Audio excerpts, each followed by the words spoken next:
Tuesday, February 25th. I'm Adam Walsh, and this is The Signal. Today we're talking about fitness, winter fitness. Everything from building muscle mass at home to friendly ways you can start finding more movement in your life, plus some running tips. If you got questions, get in touch.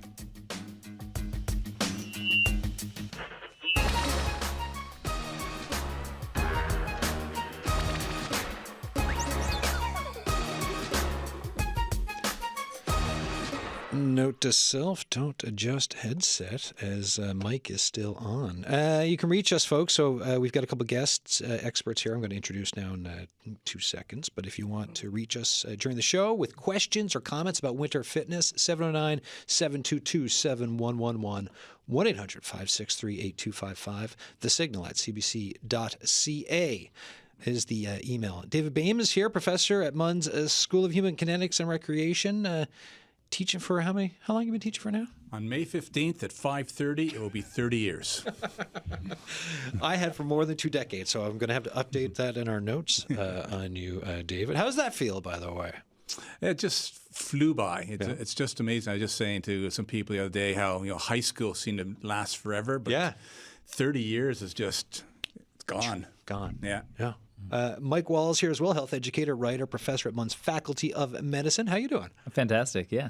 And folks, as you're listening, I don't know why I'm holding this up for the radio audience, but anyways, Health Explored, Dr. Mike Wall, PhD, with Braden King. Tell us briefly about this book, because I'm going to give the book away for anyone who calls or texts or whatever for the show. We got a book to give away. Oh, fantastic. No, it's a collection of stories. I've been traveling around the world doing a health documentary series, and sometimes when the cameras aren't rolling, I had time to write some notes, and a lot of it's my personal reflections. And when we weren't filming, then Braden was taking his camera out and capturing some great shots. So it's a coffee table book with a few lessons on health with some practical tips at the end of every chapter and some beautiful photos.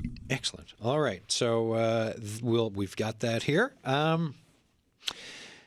Fitness, winter fitness. When I say that, what do you think about? David, we'll start with you. Well, of course, obviously, it's the cold, and then we wonder, well, is that cold bad for us? There's the old saying, if you get too cold, you're going to catch a cold. Yeah. Which, of course, is a myth. You don't catch a cold from being cold. No. Colds are due to viruses. So a lot of the myths that we have about exercising outside are myths. And we can do so many things outside. And then again, when we're outside, especially in Newfoundland, not like being in Toronto, New York, Tokyo, where you've got so much pollution, we've got such fresh air out here as well that there's no reason why we shouldn't be outside in the winter time. There's no bad weather. There's just bad clothes. Right, yeah. You just got to dress for it, right? Exactly. As my dad would say and has said, go outside and let the stink blow off you. Exactly. Mike, what about yourself? Yeah, it's a really interesting thing because we do struggle with it here, right? Mm-hmm. And a lot of people don't want to exercise indoors in a fitness facility or something like that. It's not for everybody. So I actually went to Norway last year, and that's what I think about now. Very similar climate, very similar people, but they have this concept called friluftsliv, which stands for free air life. Right, and they have this other philosophy called mestring, which means it's not worth doing unless it's hard. And so, combine that with having the right clothes, then I think that there's just a different perspective that we may need to take here because we have such an advantage of nature and being where we live. But unfortunately, we also have a disadvantage because we're in Regina or Edmonton or maybe even Ottawa. We're going to consistently cold weather. So we're going to consistently have that snow. This Wednesday, tomorrow, we're not going to have much snow. It's going to all be flushed away. And so all the mess that we have here in Newfoundland makes for greater challenges for exercising outside. Yeah. So if you're off the Avalon, there's more of a consistent winter. If you're in Labrador, and granted, this has all been changing because of climate change, of course, but on the Avalon, the up and down, and like you're saying, right? So if you enjoy cross-country skiing, you're not going to like tomorrow with 7 degrees, I think it is. Plus, there's some kind of a warning for I'll check it out shortly. But anyways, the weather's going to be bad, snow's going to melt. So there is also that, I guess, mental hurdle sometimes, or actual hurdle even, with the weather here. Mike, what? I don't know what the Norwegians would say about that, but what would you say about just trying to kind of grapple with sometimes that yo-yo effect reality of what we're thrown here? Well, we have to be careful, first of all. If you slip on the ice, for example, it will get icy. It's going to Yeah, freeze yeah. after it rains. So it's like flooding warnings followed by heavy ice afterwards. But I think it's about finding things that sort of appeal to us that we enjoy doing. For example, it doesn't have to be extremely hard. It can be something that's accessible for people to be able to get out. And so I live in Logie Bay. We wear our reflective clothes. We get all of our gear on and we go for a walk up the road. And it's not perfect. I'd rather walk around the lake or do Signal Hill. But in the wintertime, we try and get our steps in and we do it that way. So it's about being a little bit dynamic with it and wearing your cleanest dirty shirt sometimes. Right. And I do have that special weather statement open. If you are in and around St. John's, Burgeo, Ramia, northeastern Newfoundland, and eastern Newfoundland, including St. John's vicinity and the Avalon North, rainfall 20 to 30 millimeters, except locally up to 50 millimeters over Clarenville and vicinity and the northern Avalon Peninsula Wednesday afternoon and evening. So there you go. I don't normally do weather on the show, but seeing we're talking about it, folks, maybe tomorrow afternoon is not the time to be outside. I don't know. Maybe it is if you dress for it. So then, and the basis for this show too was I'll get calls from folks and emails suggesting different shows. So someone phoned my desk a few weeks ago and said, "Hey, can you do a show on building muscle mass for around seniors?" And I thought, okay, that's a great, excellent chat point. Let's expand that to winter wellness, winter fitness. Both of you are here today. If we're thinking about home and whether if you're a senior or just someone looking at building muscle mass, David, I'll look at you for this. What's like the basics for the folks to think about for what they should be doing that can help them, especially if you've perhaps got if you're not able to get out and about in the winter because of mobility challenges. Well, the good news is that seniors can build muscle similarly to young people. Now, relatively the same. So again, if I'm going to increase my biceps by, 2 inches when I'm 25 years old, maybe it's only 1 inch when I'm 55 years old, but relative to my size, it's the same. So relatively, you can gain very similar types of increases. The most important thing is tension on the muscle. You need to put tension on the muscle in order to make the signal to have your muscle grow. Now, typically the way to do that, of course, is you go and lift weights. But you don't need to go into a weight room to lift weights. You can do calisthenics. So for most of us, especially as a senior, doing push-ups certainly provides sufficient stress to build muscle. Or if you can do a pull-up or a chin-up, or even what we call, for instance, there's this thing called a wall sit, where you pretend you have a chair and you just sit against the wall and see how long you can hold that. But we've done some research just lately that's really interesting. And what we found is that normally people think of stretching. They think, stretch, okay, I'm going to improve my range of motion. I'm going to improve my flexibility. But we've shown I think we've got like 6 or 8 articles that you can stretch and increase muscle size just by stretching. Huh. And you think, well, how the heck can that happen? You're just stretching. That's like nobody gets huge on yoga. But what it is that you're putting tension on the muscle. Now, the problem is that I can go in the weight room and in 20 minutes I can do my whole body, do some chest work, back work, leg work, I'm gone. What we found with the stretching research is that the minimum that you have to do is at least 15 minutes of continuous stretching per muscle group. So let's say we're going to do our calves. Well, in 30 minutes, I could put enough tension on my calves to help them grow. But then I'd have to do 30 minutes for my 2 quadriceps and my 2 hamstrings and my 2 shoulders. So resistance training is a lot more efficient. But if you can't get to the weight room, or you hate the weight room, or maybe there's just a muscle group that doesn't want to grow, you could sit in front of the television or your computer and stretch that muscle group every day, and it'll grow just by stretching. Stretching, right? So for folks listening at home, stretching. I'm going to admit something now. I like running, which I've talked about on the show before. I'm also, like a lot of runners, really bad at stretching. I got injured last winter. I did not dress for it. I was running up Rainiers River Trail. It was icy, and I was really confident. And actually, if you were to have watched, it was nighttime, and you would have seen a headlamp moving along very confidently. Then the headlamp crashed to the ground, and then the headlamp slowly got up and limped back the other way until it went home. The knee was okay, but then I ended up having a bit of a knee issue afterwards. Went to physio. And I got in this really great, because we went through a whole range of stuff to be doing in the morning, and I got up and I did it for a few months. Knee got better. I was feeling great. And then for some reason, I just stopped doing it. For folks like me, just give me more of a message on the importance of stretching and what I'm losing by not doing this and just going for runs. Well, again, stretching primarily is to increase range of motion. Yeah. So if you're going to slip, typically you're going to injure yourself when your muscle's at its longest length. So you're running on that trail, you hit the ice, boom, your foot moves out away from you, and now you pull a muscle. Well, that's because you're weakest when your muscle is longest.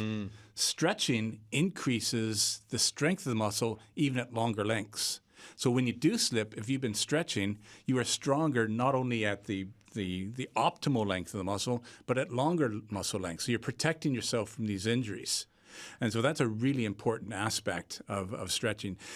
Another thing that we found in our research is that, again, people think, oh, geez, I got to go to the weight room and I got to lift heavy, no pain, no gain. If I got to stretch, I got to make it hurt. Well, our research has showed that's not right. You do not need to stretch to maximum discomfort. You can go to just the sensing of tension and hold that, again, probably 30 seconds, 60 seconds or so, and you're going to get an increased range of motion. So the same thing when you lift weights, you don't have to kill yourself. Stretching, you don't have to kill yourself. Putting some tension on the muscle, whether it's lifting weights or stretching, is going to cause positive adaptations. You know who I blame? Jean-Claude Van Damme. Yeah. Movies in the 80s, because it ruined me as a kid growing up. And it's like, this is what it needs to be for stretching. Splits on chairs or between two big trucks. Either way. A couple years ago. Yeah. It's pretty good. Folks, this is The Signal. I'm Adam Walsh. We're talking about winter fitness, winter wellness. And I've got two great guests here, right? David Boehm is here, professor at Munn School of Human Kinetics and Recreation, has been researching and teaching for 30 years now. Also Mike Wall, health educator, writer, professor at Munn's Faculty of Medicine. The lines are open if you want to talk about what you're up to for fitness in the winter, or if you've got questions for my guests, give us a call, 709-722-7111. 1-800-563-8255. You can text us 709-327-8206, the signal at cbc.ca. How important is community, Mike? Oh, wow. Community. I think community is super important when it comes to physical activity. I think that goes back to what Dr. Boehm was saying, is that it's about what are you trying to get out of your activity, right? Like, are you trying to get bigger biceps? Are you trying to be strong and compete in something? There's lots of people that, especially the seniors, that are competing in the Tele 10, but that might not be for everybody. What I think is about activities of daily living, and it's about fitting it into a life that's more fulfilling, right? So I ask this question to every person I've ever interviewed that's in the health field, and I said, what does the word health mean to you? And the majority of people say it's about happiness and function and things like that, and connection with other folks. And so for me, I think community is extremely important. I think that when you go to the places in the world where people are successful with exercise, regardless of the season, regardless of their age, they usually do it where they bring community together, right? So I was in Okinawa, where they had everybody from 100-year-olds to 60-year-olds in a room. They would get their regular blood pressure checks. They would do their exercise together. They'd drink tea afterwards, and they'd have a little dance. Yeah. And then I went gardening with these guys. It was loosely translated into gardening with old guys, where the city bought them all their equipment. They manicured the entire community. They were like rock stars. Everybody loved them. They were so good at it that they would take the flowers they grew and they would sell them for charity to fund youth sports. Right. So I think that this combination of using activity as a way to commune with one another, to do something positive for ourselves, is something that we have sort of untapped here in the province. I mean, there's one thing about Newfoundland and Labrador is that we have community, right? And we're happy, and we enjoy spending time together. And so there's an opportunity there, I think. What have you seen for you? I mean, for both of you, changes in Newfoundland and Labrador over time for how folks are being fit? Like, anecdote from my end of it, I remember my nan told me a story about my grandfather back in the 70s in Glovertown, right? Lacing, going for a run with the town. So he was a principal, going for a run with the town doctor. People were like, "Where are you running to?" Right? What are you doing? It's called jogging. It's a thing. And since then, obviously, I mean, you look around. Any moment I can look out through the window here on the Parkway in St. John's and see someone kind of running by. Like, things have changed with the way folks have become more active, or just how they've been active anyways. Yeah. What are your thoughts on what's changed in the province? I could jump in on this one real quick, because I actually came here over 25 years ago to study under Dave. So I came as his grad student, and I came from the States where I was working at like a sport performance facility, and we opened up a gym like back on Duckworth, right across from you guys used to be, and it was such a unique concept that people would actually have somebody guide them through their exercise. We had to drive the banker around town to explain that somebody would be willing to pay $20 an hour to have a personal trainer. And now when you look around, that entire industry is grown, and there's countless gyms around and things like that. So I think that on that side of things, information has become more accessible. I think Newfoundland, St. John's has one of the highest gyms per capita in the country, probably because our weather is harsh and our environment is challenging. So I do think that that mindset has changed on that aspect of it. But I also think we've lost a lot from our traditional way of being active. Yeah. We don't chop wood anymore. We're not out fishing. We're not doing that stuff. And so there's pros and cons to the evolution. And there's a number of new sports that have entered the. You're going to talk pickleball? Are we thinking pickleball? Exactly, pickleball. Yeah. So I'm a tennis player and I'm a squash player, and we of course look down on pickleball at first. That's something that old people do, which of course is what I am. But pickleball is great. Because if you've never, tennis is a hard sport to play, and it's a hard sport to learn, and squash is a very intense sport. So it's quite unlikely that a 60-year-old is going to take up squash, or maybe they could take up tennis. It's not as intense, but still, it's a difficult sport to learn. But pickleball is an easy sport to learn, and again, if you've got arthritis like I do, it's hard to run the width of a tennis court or the length of a tennis court. And in pickleball, basically 2 steps, and that doesn't mean that you're not getting activity, because those 2 steps are explosive. You're moving back and forth, et cetera, and you're probably playing for 45 minutes to an hour. So it's at our tennis club at Greenbelt, we've got courts set aside for pickleball. Over at the Works at Munn, courts are set aside for pickleball. It is a really growing sport.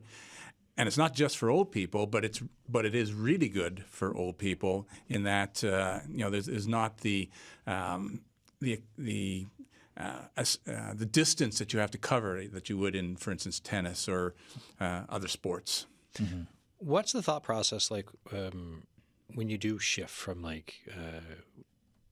you spend years maybe running or it's tennis, but then it's like, okay.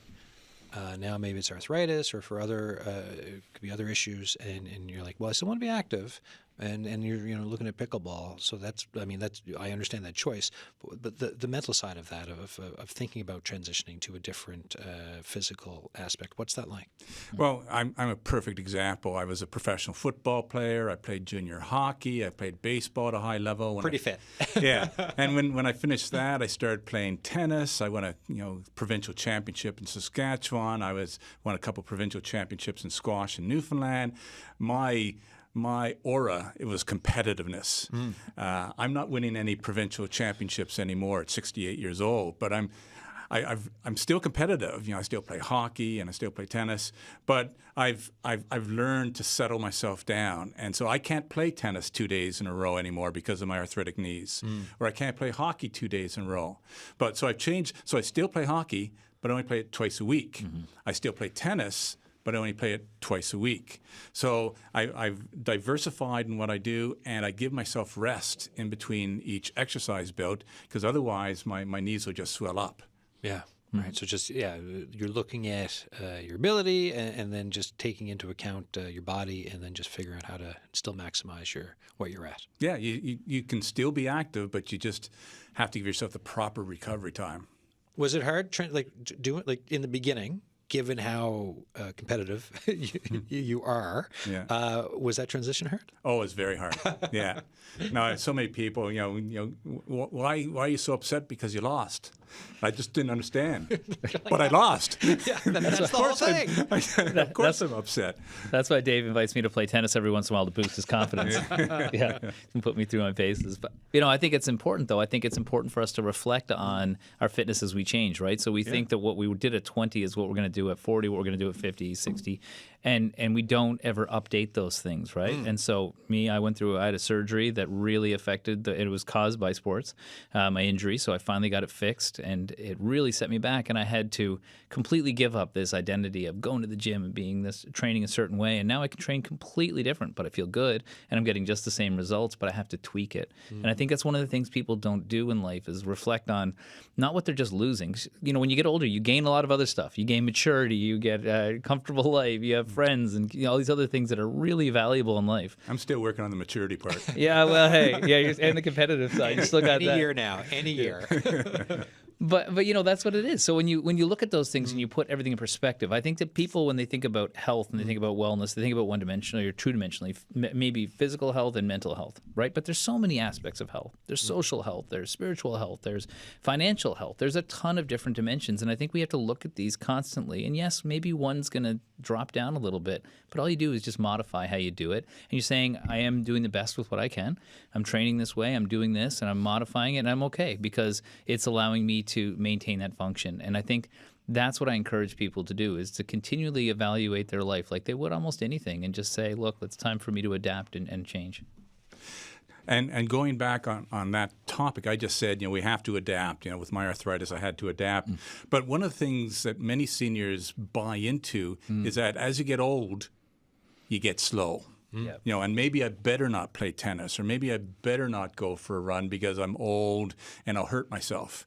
Well, when we take a look at the statistics, you see that strength goes down, especially around the age of 50 or 60, and the speed at which you move, everything slows down. And we think, well, that's part of aging. Well, it's true. It is part of aging. None of us are going to be as fast when we're 60 as we were when we were 20. But a lot of it has to do because we're told that we're supposed to get slow. So therefore, we stop playing, more explosive activities like tennis or squash or playing senior soccer or whatever. And we'd go, and nothing wrong with going for a walk. A walk is great. But it doesn't mean that that's the only thing you have to do once you hit the 60th birthday. You can still be exercising at a faster pace. And there's a concept called sports or action specificity, or work specificity. If you train slow, then you move slow. If you train fast, then you train your body how to move fast.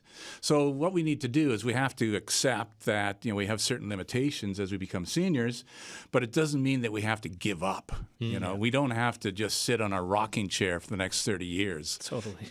On the same note, when I was in Okinawa, I met a 80-year-old 14th Dan Kabuto master who took a sledgehammer out as soon as I got there and started banging his shin to show us how strong his bones were.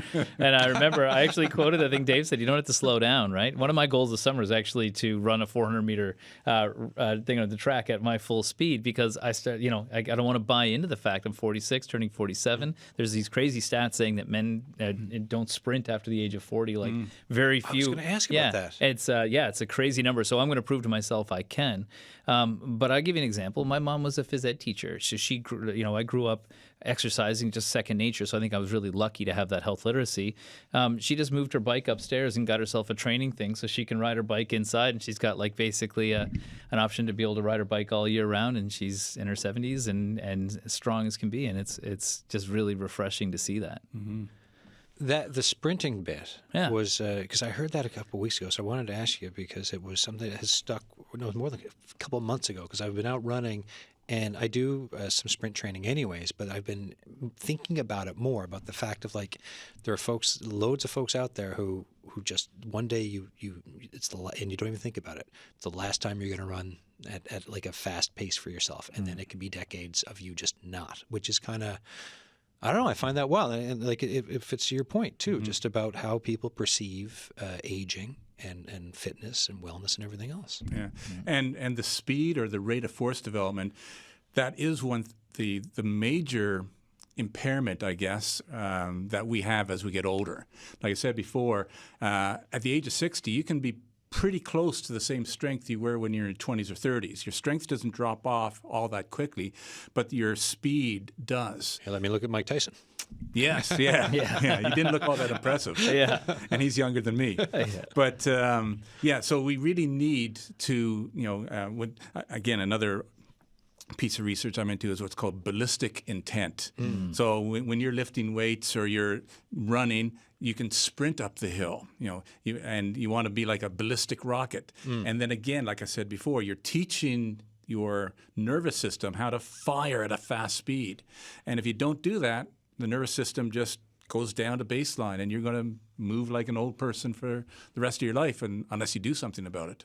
Right. Yeah. And I think that's where having health literacy, and so both myself and Dave and yourself, we've all been active our whole lives. So we take probably for granted just how to move and how to adapt if we get an injury here. How can we work around that, right? I think that's why it's really important for people, especially as they age or they're starting to notice themselves having changes. How do I learn how to adapt and be able to continue with that, but just maybe in a more intelligent way, given my injuries and the different things that I have. And if people were able to do that, they could maintain it, but they might have one solution. If that solution doesn't work, then they're like, I can't do anything. But there might be 50 other solutions if they just had the right advice and the right literacy. So I do encourage people to try different things that way. And what you'll find is that quite often when it comes to exercise, unless we are a pro athlete trying to get some $1 million contract, typically it's just doing something different is where we adapt anyway. So it doesn't have to be absolutely perfect. It just has to be different quite often. And jumping on what Mike says, it's actually healthier to be doing something different. If you're doing this, if I'm playing tennis 7 days a week, the same muscles are being used every single day. And so I can end up with overuse injuries. So what I want to do is I want to break things up, whether it's the type of training I'm doing. Like you shouldn't be going in and just doing bench press every single day or 3 to 4 times a week. You can work your chest, but you can work your chest, like Mike says, in 50 different ways. So you want to show your body new strategies and new stresses so it adapts to it. Because when you're walking down the street and you slip on the ice, you didn't plan on slipping on the ice, and you have to adapt to this environment. So you want your body to be able to adjust very quickly to different environments. When I was putting the show together and I did the promo for the show, I promised running tips, and I think I'm looking at John Pike. By the way, we've got the tips, right? Because our guest, like a lot of folks these days, couldn't make it in because of airplane issues, delays, given the time of year. But here it's about 3 minutes. It's winter running tips from fitness instructor and marathoner Ange States, who loves running, even in the winter. So there's a lot of good tips in here, especially, well, the whole thing's great. And I took a lot from rethinking about some of the attire clips, or points, I should say. So take a listen. Hi, my name's Ange States. I'm a marathoner and a fitness instructor living in St. John's. Now, this is 100% an unpopular opinion, but I do think that running in the winter is sometimes the best time of year to get out for a run. I know it can be super intimidating to run outside in the winter. It's cold, it's snowy, but I promise with the right tips and the right gear, it's a lot easier and way more fun than it sounds. So how do you actually get started? Well, first things first, let's talk layers. Have you heard that saying, there's no bad weather, only bad clothing? Well, that is very true when it comes to running outside in the winter. So I start with long pants. 10 out of 10 recommend fleece lined ones. And next, pick out a long sleeve base layer. It doesn't need to be anything too thick, just something that goes to waist length. Now for the most important step, tuck your shirt into your pants. Temporarily, you are going to look the least cool you've ever looked in your life, but trust me, this is so important.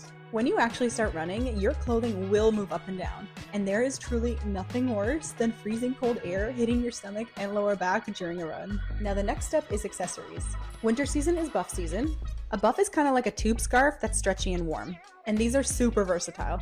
It's really important to keep your neck and ears warm during a run, and buffs are great for covering both. Up next, we have our jacket. It's good to find a thicker one that protects against wind and is water resistant. Layer that over your long sleeve and you're almost good to go. Now what do we do with our hands? I cannot tell you how many times I've made the mistake of telling myself I don't need mittens or gloves on a run because surely my hands are gonna warm up. Yeah, they do not. Your fingers will stay cold the entire time. So please learn from my mistakes and wear mittens or gloves.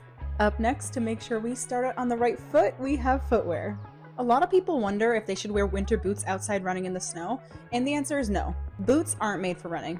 Yes, they do keep your feet warm and they have good grip in snow, but they don't offer the proper support you need for an outdoor run. Wearing your regular running shoes is totally fine for an outdoor run in the winter. Just pick a path that's plowed and slow down in snowy patches. If you're like me though and you want a little more grip in the snow, you can get little cleats that actually slip on over your shoes. They're really easy to put on, and they have small spikes that dig into the snow and ice, so it gives you a little bit more grip when you're running. I will warn you though, if you run the pavement with these on and not in the snow, you will sound like a horse galloping.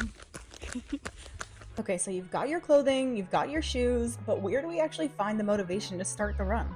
Well, here are 3 things that you can do to get yourself up and outside for a run in the winter months. Number 1, set yourself up for success. A little RDF is not bad, and honestly, it's to be expected where we live. But don't go outside for a run in the pouring rain or a blizzard in the winter. Instead, dress warm and pick a day that's relatively clear. Number 2, do a warm-up inside. Doing a warm-up helps prevent injury. Plus, if you do it inside during the winter, it gets your body temperature up before you actually have to go outside into the cold. And number 3, run with other people. Regardless of the temperature, running with other people is always more fun. But it's also nice to have that support. So in the winter, I love running with friends or my run club at least once a week. We always finish at a coffee shop and have warm hot chocolates and coffees after the run. And that's it. Now you're ready for your next winter run. All right. Thank you so much for those tips. Ange states there. I think Ange it was a 5K, a 10, and then a half, like 3 days in a row down south. So congrats on those. You're listening to The Signal. I'm Adam Walsh. David Bames here, professor at Munn's School of Human Kinetics and Recreation. Mike Wall is here, health educator, writer, professor at Munn's Faculty of Medicine. If you want to join the discussion, we're talking about winter fitness. If you want to talk about your fitness, or if you've got questions for my guests, 709-722-7111, 1-800-563-8255. Text us, 709-327-8206. Emails, thesignal@cbc.ca. Here's an email from Gary. I usually walk up to 3 times a day with my dogs this time of year, depending on the weather. However, the arthritis in my knee gets that bad at times. I cannot walk. My knees are that stiff.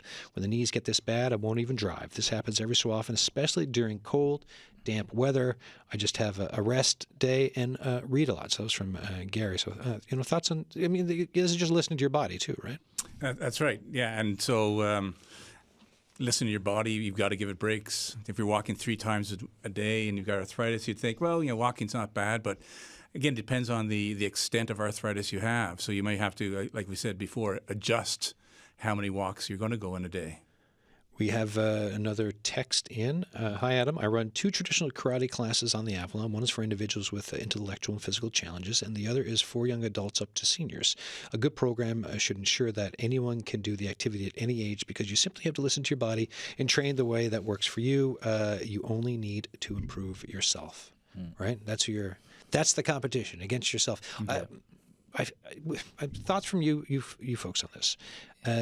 On one hand, I find me with a running app helped change my running, because I like looking at weekly progress and how I'm doing. But on the bad side of it, I would start to look at like pace, and some of that would get in my head. And then when I see other people's, so like, what are your thoughts on just that in today's world of like the social media side to the benefit of all that's available now, when we're not necessarily just writing down our times and distances on a sheet of paper or in a book?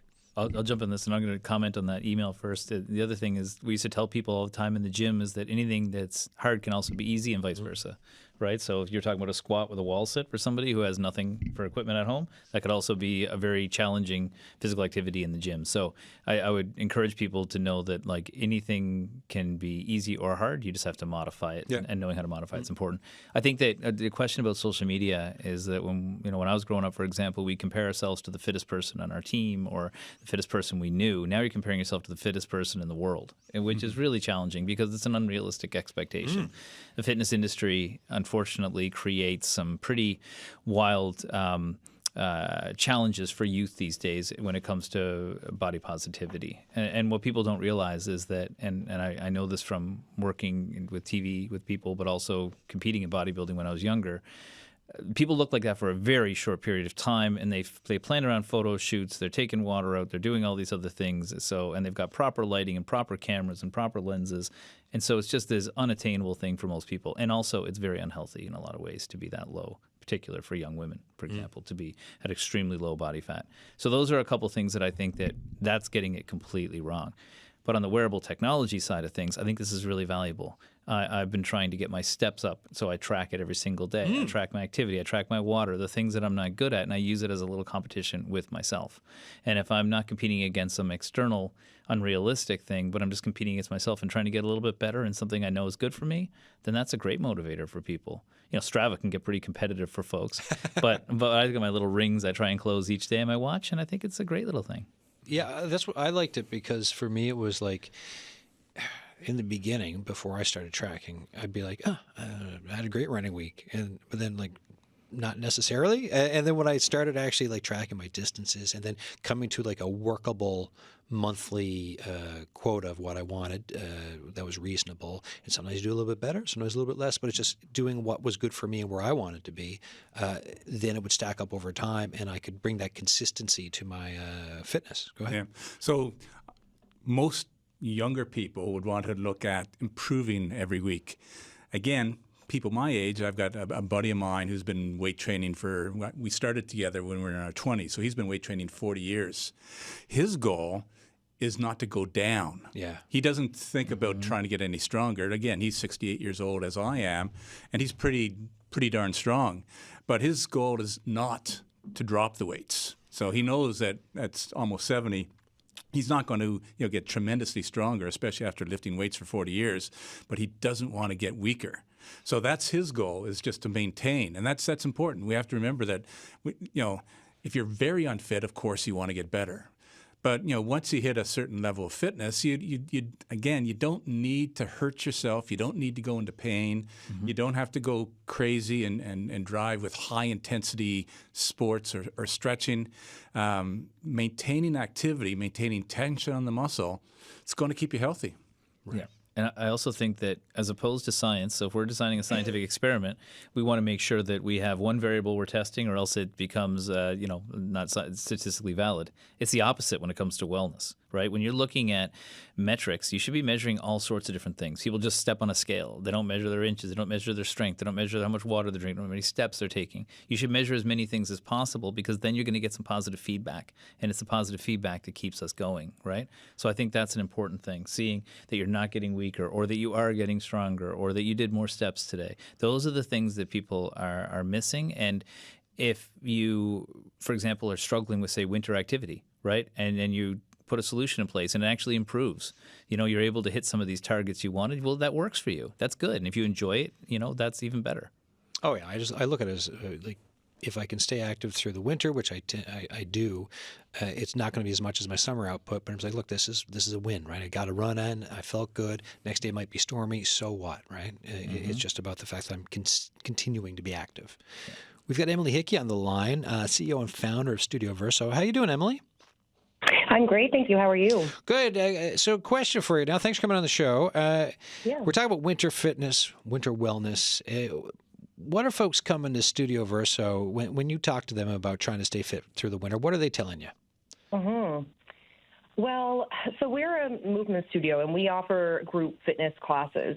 We really place a large emphasis on finding joy in movement and building community. So what we hear a lot from people is that they look forward to coming to the studio because it's not just the movement, it's also the social aspect and the community aspect. So people really lean on that, especially during the winter months, to help fight those winter blues and to keep with their movement regime. And something that one of you had just mentioned, you said if you enjoy it. And that is my biggest tip, I think, is you need to find something that brings you joy. And that is how you continue with it, because you look forward to it. It's not something that tears you down. It's something that builds you up.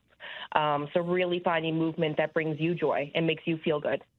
So then for yourself, CEO and founder of Studio Verso, what was that part of the building blocks when you started this whole thing of thinking about joy and bringing that to physical fitness?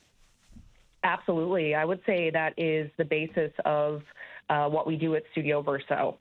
So kind of not similar to the discussion that was happening. We are not focusing on different variables. We are really just focusing on moving to feel good and letting that have a spillover effect on the rest of your life and how you feel about yourself and movement. And when you can just do something because you enjoy it, it has a really powerful impact on your life overall. That's definitely at the basis of what we do and what we practice at Studio Verso. Give us a description of a spin class before I let you go. Just paint the picture for the audience in Newfoundland and Labrador if they haven't been to one. Well, I will say that it's hard to put into words. It's really something that you need to experience. But if I was going to attempt it, I would say there is really energizing music, phenomenal instructors who are very encouraging. We've got lights that we use to complement and build the energy of the music. And we've got over 30 bikes in our room, and we also have risers in the room. So if you're in the back row, you can still see what's going on. And people could expect to be celebrated. If it's your first class, we're going to cheer for you. If it's your 10th milestone, if it's your birthday, it's a very uplifting environment, and there's no expectations. All people have to do is show up and take it in and enjoy themselves, and that's really all we ask. Emily Hickey, thanks so much for taking time out of your day to talk to us. Yeah, thanks for having me. David? I just want to bring up one aspect. We're talking about, getting into a routine of exercise. And as you mentioned before, tomorrow we're getting anywhere from 30 to 50 millimeters of rain. It's going to be pretty tough to get outside to do that. The next day it's going to be -1, so we're going to be covered in ice. It's going to be pretty tough to do that. The next day it's going to rain again. Mm-hmm. So there's 3 days it's going to be difficult to exercise outside. What happens to a lot of people is they say, well, if I miss too much, then I might as well quit. Or maybe as a student, exams are starting and they're getting too busy. You got a new job or your kids, etc. We wrote a paper a while ago and we called it Minimalist training. So I what like is the sound of this. This is good. That's right. What is the least amount of exercise I can do and still get more fit or more healthy? Because you don't always have the 3 days a week that you want or the 5 days a week to exercise. And it was amazing. So when you think of resistance training, you go into a weight room, and what do they normally say to you? Oh, let's do 3 sets of 10 repetitions of bicep curls or bench press or squats or whatever. This 3 sets of 10, that was developed back in World War II by a guy named Delorme. And he found that to be the most efficient way to get strength and endurance. If you look at the literature, though, which we did, you can get away, and again, he would have said 2 or 3 days a week you should be doing that. You can get away with 1 day a week, 1 set of 6 to 10 repetitions. So you go in 1 day a week and you do 6 to 10 repetitions for your chest, 6 to 10 repetitions for your legs, 6 to 10 repetitions for your back, and go home. You're in and out in like 5 minutes. All right. Now, is it better to do 3 sets of 10? Yeah, you will get stronger doing 3 sets of 10. But if you hate resistance training, you don't have time to resistance train, but you're saying to yourself, I got to stay healthy. I'm getting older. Even if you're not older, you got to stay healthy. 1 set once a week, and that's good for like 3 months. After 3 months, and your body will, adapt to that, and now you got to do 2 sets. Well, maybe you're in the weight room for 10 minutes instead of 7 minutes. Yeah. Right. Yeah. And I also think there's something to be said about the enjoyment and community aspect of it. There's lots of days, especially when it's dark out, right? Like I know exactly when the sun rises because myself and my wife go to the gym at 6 o'clock in the morning every day. And I got a workout partner. I've got 2 fail safes. Yeah. So I always work out with busy people. Number 1, because I feel guilty if I don't show up for them. Yeah. So I go with my workout partner I've had for over 10 years. If he can't make it, then my wife and I train together. Right. And we've always got this reason to go. And I think that's really important because I enjoy spending time with those people. Right. And then the exercise happens while we're there, catching up and being social. But it's an accountability thing. I think quite often people will do things for other people more than they do it for themselves. So if you can tie that sort of accountability in and do something for somebody else by being active and also benefits you, I think that's a good thing as well. Mm-hmm.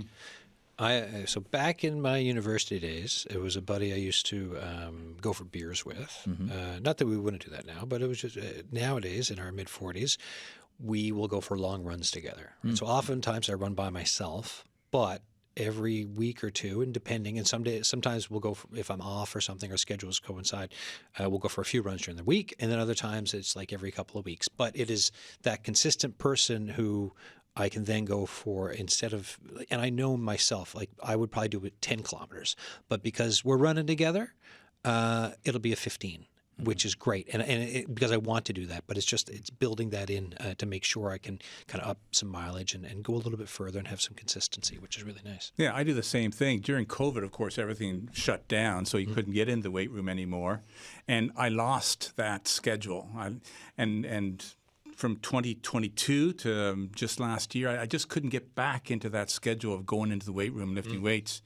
So again, as Mike said, if you're going with somebody, you feel responsible. So I said to one of my grad students, a new grad student this year, I said, let's have a meeting every Tuesday at 10:30. He said, okay, all right. I said, the meeting's in the weight room. I said, we can talk research, and then we can lift weights. But I have to be there because I will let my graduate student down if I'm not there, which of course will let me down. Right. So it's really important to have, the social, the responsibility of showing up for that person. Yeah. Future us doesn't think about current us or vice versa. Current us doesn't think about future us very often, right? So, if you know better and then you've got a reason, then you can justify doing it a lot easier. And that's just human nature to want to be comfortable and stay inside in weather like this and not go scrape the car off first thing in the morning and fit it in. But if you do, you usually are grateful for it the second you start, right? Yeah. I'm always grateful after. Like when I come back from a run, I'm like, I'm glad I did that. I never feel bad after one because it's like the feeling afterwards, even though there are times where I'm like, I really don't want to go out and do this today, but I force myself to do it. Okay, let's talk about something with that. That's the endorphin release from exercise. And also this time of year, we have seasonal affective disorder. I interviewed the founder of the concept of seasonal affective disorder, and it very much is a real thing. Yeah. Right, so we don't have sunlight. We're about to have a time change, which is fantastic for daylight savings time. But the reality is we do have this aspect of our environment that really makes us down, and exercise makes us feel up. And so in those summer months when we can't get outside and get that sunlight, exercise becomes even more important for people. So, but meanwhile, we don't feel motivated because we feel down. But that's knowing that is the motivator sometimes for people to say, I need to exercise because it helps me. I asked you earlier in the show about how things have changed with fitness and stuff in the province over the years, and we talked about that. We're also in a time of talking about social determinants of health. And you've talked about the whole concept of well-being and health, right? It's financial health and mental health, physical health, all of this stuff. Yet our health outcomes aren't great for Newfoundland and Labrador. So how do you think we're doing with that conversation and learning and trying to understand the benefit, like the total benefits of it all for where we need to be healthier folks in this province? Yeah. So on the social determinants of health, I help out the Health Accord Communication Committee. And the reality is if you're working 3 jobs trying to make ends meet and you can't have healthy food, you don't have extra money to spend on a gym membership or sneakers or hockey gear or whatever, it's really, really challenging for folks. What I encourage people to do at that point is to find the best alternatives they can, right? So there's a lot of health benefits for being out in nature. There's science that shows if you go stare at the ocean, your heart rate lowers, your stress level drops down. So it's taking advantage of those things. It's being creative and understanding what's available in the community for people. For example, Pippi Park has some incredible outdoor activities. The Loop downtown, where skating for everybody. So the socioeconomic challenges are one aspect. The environment's another aspect. Our health literacy is another aspect. The rural nature of where we live in Newfoundland and Labrador, where we don't have access to grocery stores quite often, or food becomes really expensive to ship it in places like Labrador. We have challenges, but I think that there's a role that we need to play in our health. Quite often, it used to be the doctor was one of the most important people in the community, and we still have that mentality. But there's a lot of things we can do for our health that can improve it so that we might not have to see the doctor as much, or when we do see them, the condition isn't as serious. So I think that's the attitude that's to shift, but it will require education, and it's going to come down to policy, right? A lot of it, from proactive as opposed to reactive. Yeah, but I mean, if you don't know that there's consequences to not being active and eating well, then there's no way you can make informed choices about your lifestyle. So I think that there's a responsibility for us to educate our communities so that they can take action before it's to the point that they're sick. David. And often, we curse our environment, especially in Newfoundland. If you go downtown and you got to walk up Prescott Street, and there's some really, really steep hills there, but they're actually an opportunity. Yeah. I talked before about going for a walk. Well, going for a walk's good. It burns calories. It gets your heart rate up. It doesn't do a lot for your strength, but if you take advantage of our environment and not think of the hill as an opponent, but the hill is actually helping us, that's where we can, remember before I said tension on the muscle. We can add tension on our muscles by going up that hill. Then there's a thing called eccentric contractions, which is when your muscle lengthens. Walk down that hill, because eccentric contractions, or contracting your muscle without lengthening, is even more opportune for your muscles to get stronger and grow. So, if you can't afford to join a fitness club or whatever, those hills provide calories burned, heart rate goes up, muscle strength goes up, and hypertrophy. And all you have to do is go for a walk up a hill and down a hill. And if you're in Central St. John's, the best for that is Signal Hill, and it's available. It's gorgeous. It's got the nature, it's got the beauty, it's got the hill on the way back, and that staircase in the back is hard for anybody. And then you got the eccentric coming all the way down. So whatever way you go, it's there. And it comes down to time. There's a lot of factors, but I think that we may have to be more creative in some cases, and if we knew what was available to us, then maybe we'd participate more. Yeah, there's not a better place around than Signal Hill. No. It's got all the advantages in terms of tension and intensity, and you go high intensity when you're going up, and then you got some flat parts, and so it's good for any age. The first time around the Cape to Cabot, I remember looking from Cape Spear. I'm like, this is going to be an interesting next hour and a bit. And it was, but it was getting up to the top. It's and then looking back at Cape Spear from the top of Signal Hill. Fantastic. That's that concept mestering. Right. Saying back to that whole thing, sometimes you get more satisfaction from doing something that's challenging, right? Yeah. So climbing up that hill or doing that thing, and that's a Norwegian term, mestering. They don't want to go to a ski resort, they said, and take a chairlift and bomb a hill. They want to climb the hill all day long and get one run, because that one run after you've climbed a hill and had that view that you earned is really good. And now that's an extreme case. Yeah. But sometimes doing things that we don't want to do that are challenging give us this sense of satisfaction that builds confidence, that makes it worth it. And I think we shouldn't discount that. It's almost like Nike was onto something with that slogan of theirs. Just right? do it. As there's a minute left, a minute and a half. Any final thoughts for today? Any final words of wisdom for folks, or something else you want to end with the show with? Well, there's so many things to go on. We were talking before about stretching and resistance training. Another thing that we found was that you don't really need to stretch.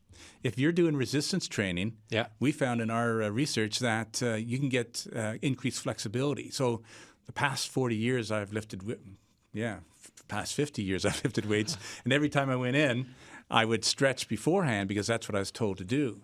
But our new research shows that just by lifting weights, you get increased range of motion. So it doesn't mean that you shouldn't warm up before you lift weights. Of course, start with low weights and work your way up.